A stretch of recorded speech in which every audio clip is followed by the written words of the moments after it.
সিরাজগঞ্জের তাড়াশ উপজেলা সদর পৌরসভার আলেপ মোড় এখন যানজটের আরেক নাম।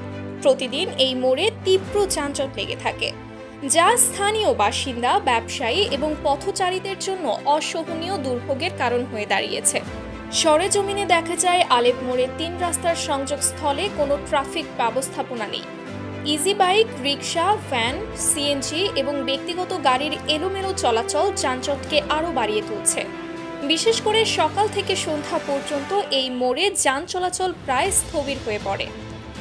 স্থানীয়দের অভিযোগ, যানজট নিরসনে পৌর কর্তৃপক্ষ এবং ট্রাফিক পুলিশের পক্ষ থেকে কোনো কার্যকর পদক্ষেপ নেওয়া হচ্ছে না। মোড়ে একজন ট্রাফিক পুলিশ সদস্যও চোখে পড়ে না, ফলে যার যেমন খুশি সেভাবেই গাড়ি ঘোরাচ্ছে, যা বিশৃঙ্খলা সৃষ্টি করছে।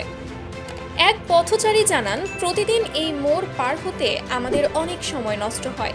জরুরি প্রয়োজনেও দ্রুত কোথাও যাওয়া যায় না। এই সমস্যা থেকে কবে মুক্তি পাবো তা জানি না। সাধারণ মানুষ দ্রুত এই দুর্ভোগ থেকে মুক্তি পেতে কার্যকর পদক্ষেপের অপেক্ষায় রয়েছে।